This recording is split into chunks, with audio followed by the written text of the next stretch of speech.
Well, thank you very much for your time here at Duke. Sure. I want to shift and ask a question that's rooted in some of your description about the importance of healing. You also, in Tattoos on the Heart, say that your life wouldn't make sense apart from God, a kind of echo of what Dorothy Day and others have said, that to live in a way that wouldn't make sense if God doesn't exist. And yet you're also often featured as a social entrepreneur or a social innovator doing this incredible program of Homeboy Industries. How do you think about what it means to root your vision in the story of God and in relationship with God as you think about the larger horizon of your work? Well, I agree with Ignatius, who always talks about the God who's always greater. So the more you try to, you're always trying to inch yourself closer to the more spacious, the more inclusive, the more oceanic sense of who God is. And so that's why it's kind of a formulation that's always kind of being calibrated. You know, you go, does God want anything from me? And then you start to go, no, that's kind of wild. I think God only wants for me. And suddenly, you know, you kind of get to another place. And so if it's true that my notion of God when I was 5 years old or in the 5th grade is different than now at 61 years old, if that's true, then why wouldn't my notion of God change 20 minutes from now or the day after tomorrow? And I think it does if you're open, and if you don't allow your sense of who God is to atrophy, you know, where it becomes tiny and then you've created God in your own image. You know, as Anne Lamott says, you know, you discover that God hates all the same people you do. You know, there are endless ways that we can't help ourselves to create God in our own image, but we can sure catch ourselves. And so I think that's important, you know, I mean, because you're always dealing every day. People, just right now, I'm getting text messages from thoroughly discouraged gang members in Los Angeles whose hair is on fire or they're intractable problems, and they go, why would God send this my way? You know, so these are easy ones, you know, well, you know, God didn't, you know, and life is hard. And I believe God protects me from nothing, you know, but sustains me in everything. So that the mystery of the secret rather of the ministry of Jesus was that God was at the center of it. And so you want the same thing to be true, but you're always trying to, you know, refine what you mean by that. And then that kind of refinement will always issue in some kind of, you know, change in how you deal with people. So if ours is a God who is too busy loving us to be disappointed in us, well, then imagine the consequence that will have on your actual ministry or your being. And imagine if ours was a God who didn't want anything from us, but only wanted for us, that my joy may be yours and your joy complete. Then suddenly, you know, all these walls and doors are opened, you know. It strikes me that many of the stories you tell is about how not so much you trying to make God in your image, but how you've discovered seeing other people in light of God, and that's what leads you to standing in awe and to notions of blessing and that sense of hope, the kind of language that you use. You even describe that a lot of what you characterize with Homeboy Industries in your work is about miracle rather than evidence-based outcomes. How do you think about all of those things given the very practical work you're trying to do with these people on the daily basis? Well, clearly I try not to think about it, you know, so, I mean, part of the thing is I let other people think about that part, the part about evidence-based data, let's collect this, you know, because it feels sort of antithetical to who we are. and yet I can, there's part of my brain that says, we'll get funding from this organization if we do this. So I understand that. I'm not stupid. But I still feel that we're called to be faithful and not successful. So that somehow you land on an approach that you say, oh, this is good and true and right and just.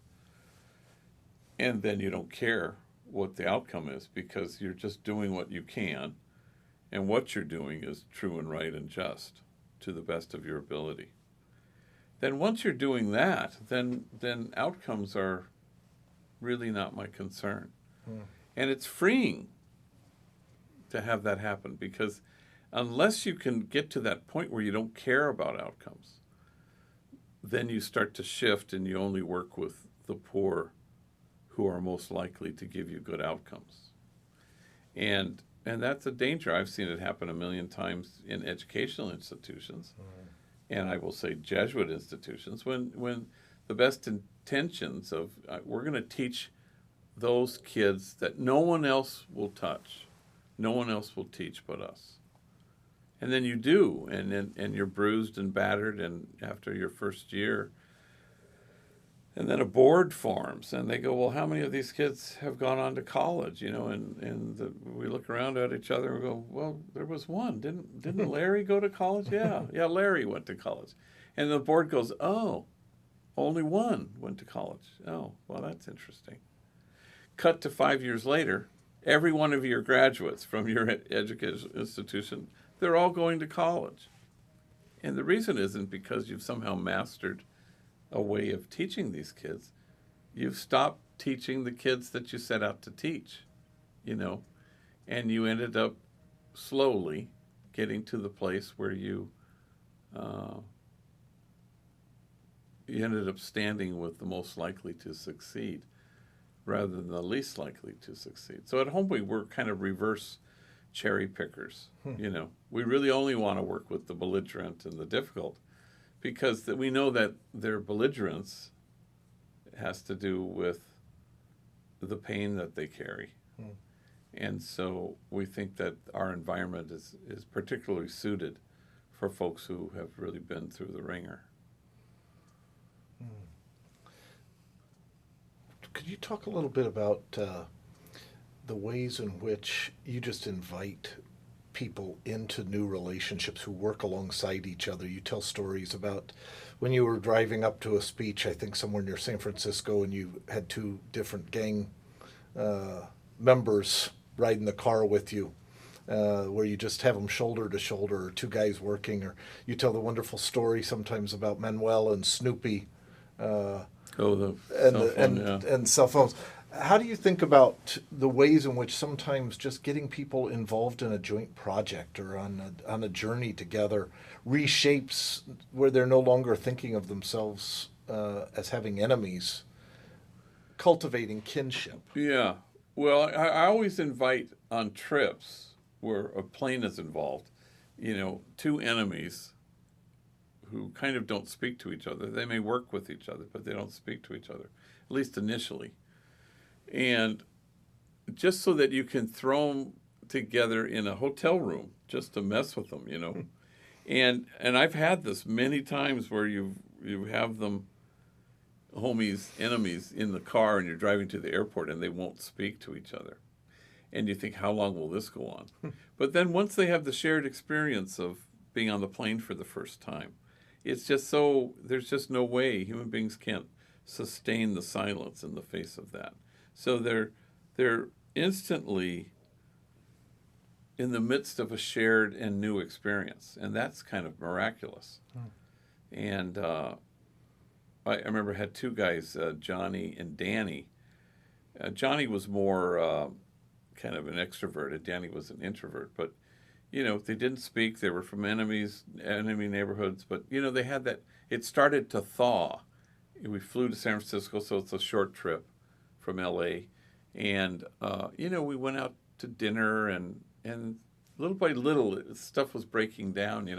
But then we went on the boat to Alcatraz, which is the obligatory stop because they all want to go to some prison island, and they were just thrilled. And Johnny, who's the more outgoing, the two of them go up to the front of the boat, and of course they're big, huge guys with tattoos, so everybody's kind of leaving that part of the boat.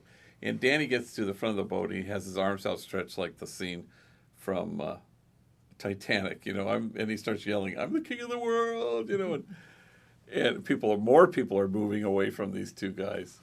And I'll never forget, we're standing there, and he's at the very tip of the boat, and a tugboat is coming by. And Danny kind of cups his hands and he goes, "Ahoy, matey," he says to him. And Danny goes, "What's that?" He goes, "Boat talk," he says to him, like you wouldn't understand. And it was just so joyous, and we were howling with laughter. And in no time, you had gone from 0 to 60, to a place of absolute disdain to we are in this together because we're having shared experiences. So it's not just shared ventures or tasks, like baking bread together in the bakery or whatever it is. It's that, too. We were talking about how Richard Rohr says that women work things out face to face, but men work things out shoulder to shoulder. And that's absolutely my experience with the men enemies at Homeboy, that somehow something is getting worked out, where there's some kind of sense where they go, this person is more the same as I am than different. I remember two enemies who were so the same, they kind of vaguely even looked like they might have been related, or they looked like each other. And I walked into the bakery, and one guy put his arm around his enemy, a guy who he never talked to. And he says, "Hey, gee, don't you think he looks like an ugly version of me?" And so in my mind, I'm going, wow, think where they were 3 months ago. They wouldn't even acknowledge that they shared the same oxygen in the same room. But now it's just absolutely reliable that they're going to get to a place of connection, even if words didn't get them to that place, which I think is kind of key. The word and actions of blessing play a really prominent role in your ministry as well as in Homeboy more generally. And I'm struck that Jesus in the Eucharist is the brokenness is taken up into the blessing in that sense. How do you see that blessing as part of the ongoing work amidst so much pain? And helping people discover who they are, or as you've talked about, becoming no longer a stranger to the wounds. And just talk a little bit about blessing and how you see that in relation to the overall ministry of Homeboy. Well, in a concrete, specific way, homies are always asking me for their blessing, especially on Fridays, because it's the weekend's coming, and there's a little bit of magical thinking there. But, there's sometimes I ask homies, they always say, they never say, "Father, may I have your blessing?" They always say, "Hey, gee, give me a bless, yeah?" And so they can stop me wherever. And it's very touching. And sometimes they'll say, "Well, now you give me a blessing." And they're very sweet, very wonderful, and and they'll say, "I don't know how to do one." But obviously they always do. They know how to do one exceedingly well. So that's kind of the shared thing. It's about gift, kind of discover the gift of who each person is, and invite people to live in each other's hearts. And then hope that people will not only discover their gift and the sheer size of their own goodness, but that they'll live out of that place with each other, And because as human beings, we're just astoundingly hard on each other. And it's wonderful. Tenderness is sort of contagious. And so people at our place, you feel it the minute you walk in. It's kind of part of it's baked into the walls, And people feel this, and it's very compelling, And homies will walk in and want to work there, and they go, I want to work here. I need a belonging place, is what a homie said to me once, which is, you feel it, that it's a belonging place, that nobody is outside of that sense of belonging. So Pope Francis said not long ago, an odd thing. He says, Jesus wants to include. And it's an interesting way to phrase it. I mean, he could have said Jesus used to include, or inclusion was important to Jesus, or you should include. It's an odd phraseology. It's Jesus wants to include, which is to say now and here, an active verb, and it's what he wants to do now. And he's not even talking about you, he's talking about Jesus, And it's it's the same kind of paradoxical moment as in, I was in jail and you visited me. I was hungry and you fed me. It's the same kind of total identification where Jesus wants to include today, now.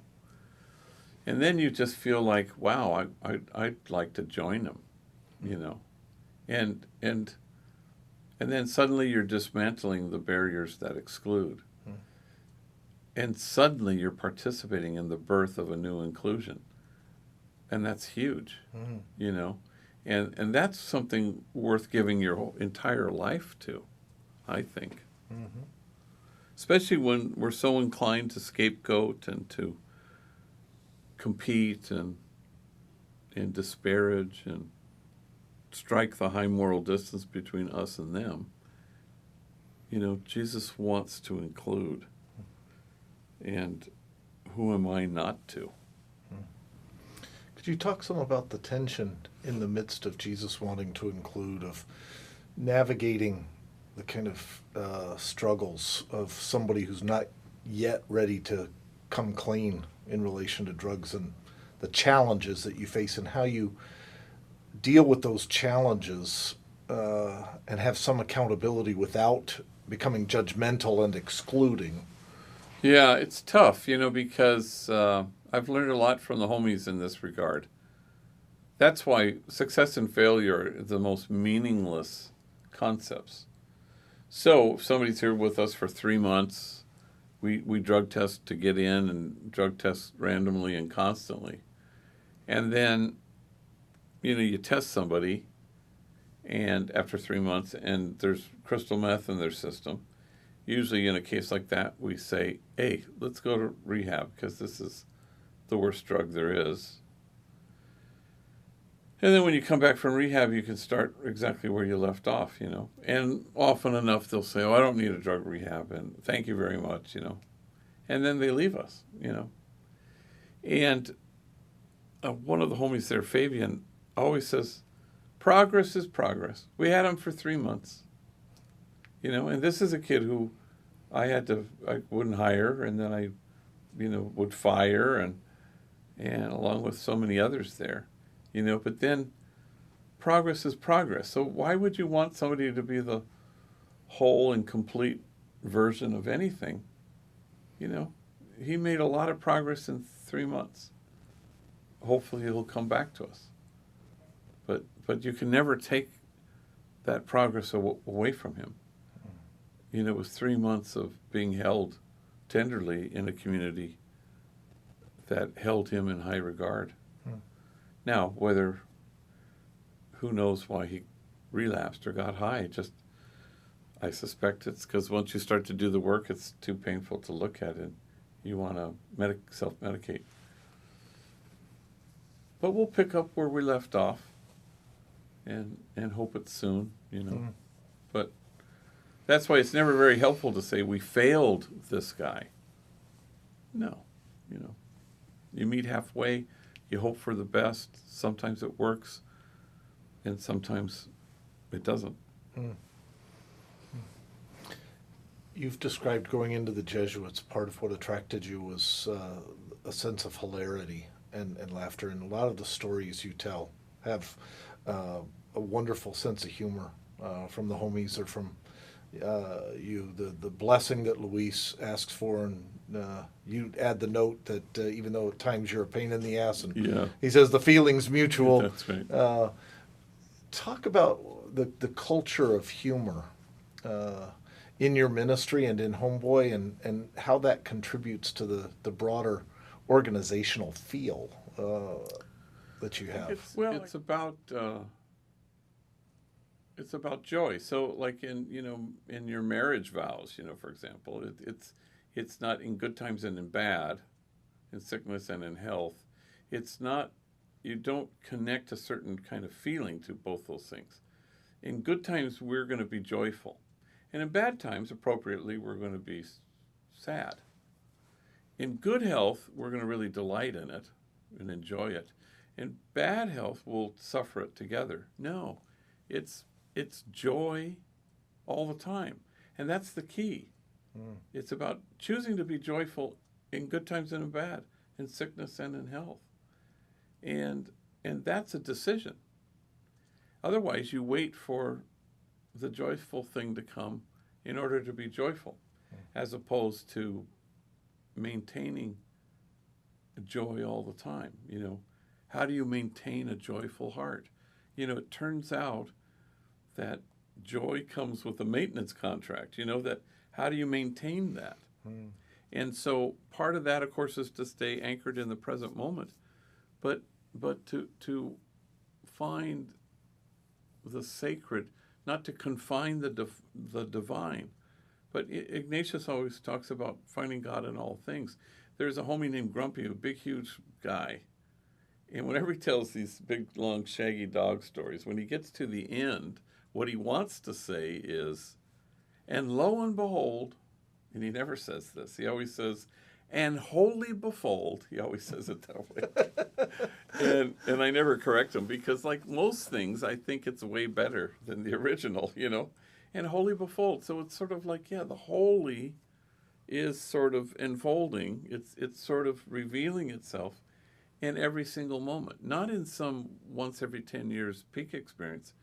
Every single moment is that moment where wholly befold, something extraordinary is happening, soaked with joy. And I just think that's a key.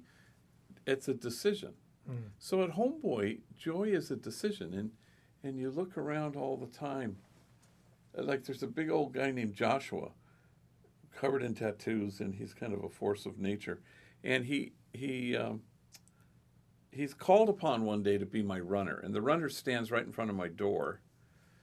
Somebody has the list, who's the next to come in. And he's my runner. So, hey, Joshua, come here. Make 10 copies of that. Or deliver this mail to the development office, or whatever it is. And then his job is to come in, and sometimes he'll tell me what's the name of the next person to come in the door. So I mainly have lineup of homies to see me, but occasionally I'll have an appointment, an attorney, a donor, a kid with a university essay they have to write or something. But mainly it's homies. So I make the signal, send the next person with my fingers, send the next person. So I send to him, somebody's just left my office, send the next person. So all my windows and doors are glass. So he comes in, he stands in the doorway, and he says, your 3:00 appointment is here to see you. I said, thank you, send him in. Then he turns to a homie and he goes, I always wanted to say that. He said, but he sounded like the damn butler from Downton Abbey, your 3:00 appointment is here to see my lordship, but it was so delightful, I always wanted to say that. And where the heck does that come from? I have no idea. But, God's nickname for us in the Old Testament is God's delight, And that's a good thing to decide to be, to be the duty to delight, to absolutely be on the lookout for it, because wholly befold, it's happening all the time, That's wonderful. I'm struck when you were talking about joy that, Paul writes to the Philippians, rejoice in the Lord always, while he's in prison. Yeah. It's not as he's not having a great day, saying rejoice when the mood strikes you or when you get great news. It's in the midst of prison, you can still rejoice. Yeah. Always, rejoice always, For rejoicing is what we're meant to do. And Jeremiah says the same thing. It says, be not crushed, you know, because rejoicing is kind of is the order of the day. And again, it's the same concept of when anybody else might be would choose to be crushed because circumstances seem to require it. But it's kind of agere contra, you know, with the Ignatian principle. Go against this notion where you think being crushed is in order, and choose something else. Choose rejoicing, and I think it's what we're meant to do. But once you kind of tap into that, then everything is pretty hilarious. People are very funny and smart and tender. So I'm struck, if you think about the ministry of homeboys and that sense of joy, delight, kinship, you're dealing with a population that struggles and has lots of brokenness and pain, and so you're inviting people into a new culture that learns to have awe for each other and to embrace each other. And one of the homies says that it's really hard to love at first because it's such a foreign notion. What are the practices that you've cultivated as an organization at Homeboy to help people catch hold of this culture of kinship and love? What kinds of things help people unlearn the brokenness and division that help people catch hold of that joy, the kinship, the love? Yeah, well, I think therapy, the therapeutic process, is we don't demand it of anybody, but we're constantly reminding people, we think this will help you. But we don't force anybody, because if you force somebody into therapy, then you've just wasted an hour of therapy time with somebody. But you hope for it. And once they do it, you know, a lot of it is, you know, as they say, you know, sort of their dragons suddenly come out of the cave, you know.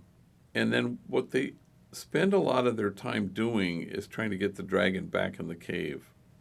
But what Homebody hopes to do is to invite them to, you know, take dragon riding lessons, you know. It's like, it's out of the cave, don't try to get it back in. Let's ride it. You and me, let's do it together. So then you ride this thing, you know, where terrible things happened to him when he was a kid. And I had a kid the other day say, I would not wish my childhood on my worst enemy. And when you hear about the specifics of it, you go, yeah, that's right. I wouldn't wish that on anybody. And it's just horror stories. And how full of judgment we can all be about that kind of stuff, where we blame the victim, where we scapegoat somebody. And they were all things I've never had to carry, and I grew up in Los Angeles, the gang capital of the world, and I never had to contend with dragons and caves, you know. But that's sheer luck, dumb luck at that, you know. That's just the serendipitous random lottery of zip codes, you know. Yeah. That I happened to be born on the west side instead of the east side.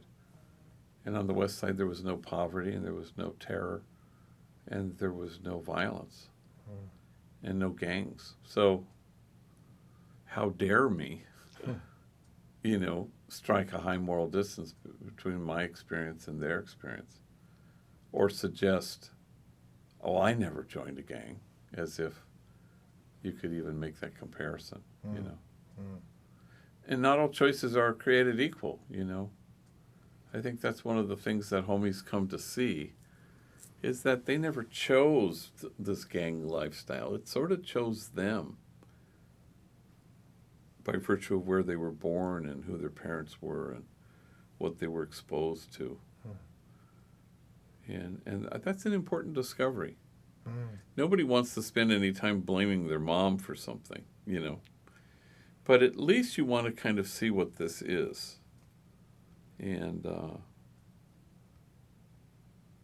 that gangs are, in the end, places kids go when they've encountered their life as a misery, and misery loves company, you know. If you can at least come to terms with that, then you're at a place where you're ready to be liberated to the next place. Question about sustainability.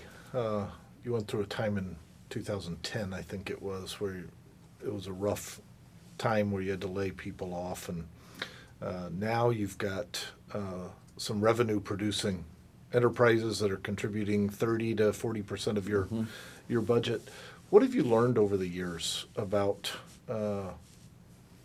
raising money, about the kinds of ways to sustain the kind of vision? It's always going to be labor intensive for a training program and creating the kind of culture that you're focused on. What have you learned? How do you think about those kinds of issues? Mainly by not trying to think about those kinds of issues. Just because it's the only thing that keeps me awake at night.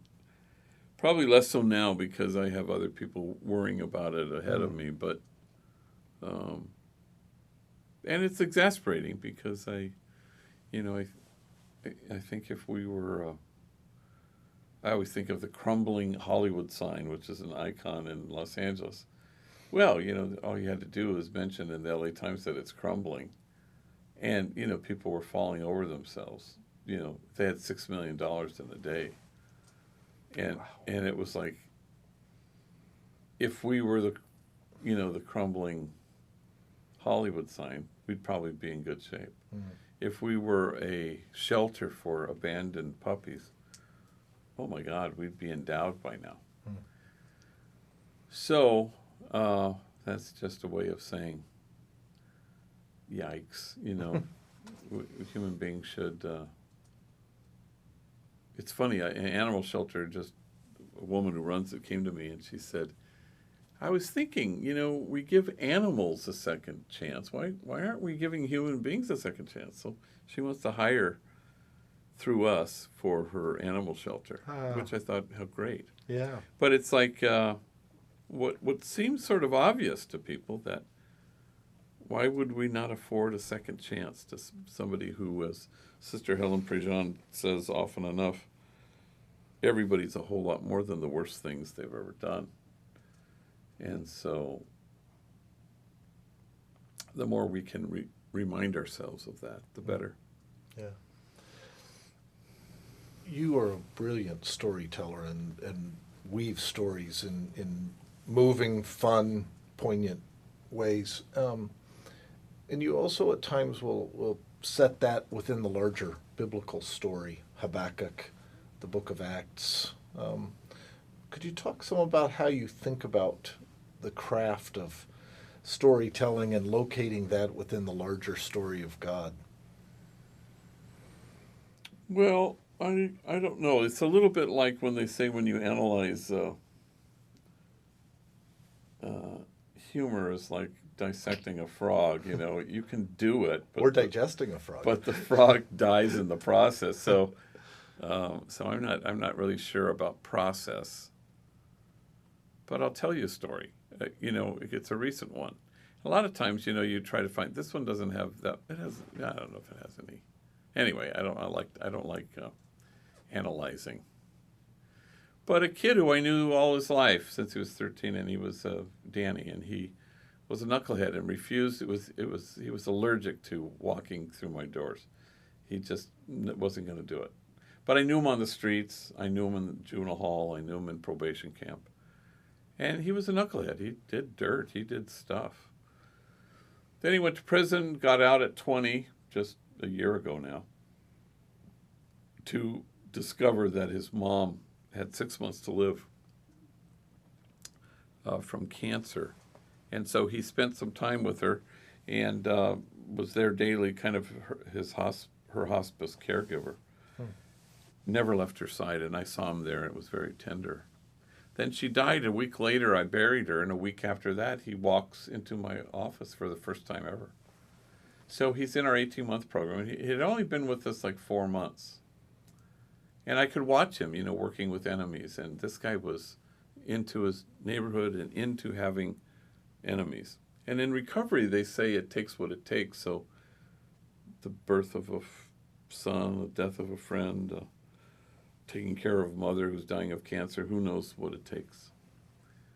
But I watched him sort of come alive. So he comes into my office and he said, what happened to me yesterday on the way home has never happened to me in my life. So there's his buildup. And he says he's on the Gold Line, which is the train goes from Pasadena to the east side. And we have the Chinatown stop across the street from us. So he gets it. He's in a car. It's packed. He's able to get a seat. Right in front of him, hanging onto the pole, is a kind of a little bit drunk guy. He says he's a homie because he can see tattoos, but he's an older guy. He doesn't know who he is. And Danny's wearing a sweatshirt that says Homeboy Industries, Jobs Not Jails. Big, huge sweatshirt filling his whole chest. And the drunk guy says, you work there? And Danny doesn't know whether to engage him or not, but he says, yeah. And the guy says, is it any good? Danny says, well, it's helped me. In fact, I don't think I'm going to go back to prison because of this place. And then Danny stands, and he reaches in his pocket, and he finds a piece of paper and a pen. And he starts to write the address of Homeboy Industries on the piece of paper. And he says to me in the telling of the story, I couldn't believe I knew it by heart, he said. So he writes it out, hands it to the guy.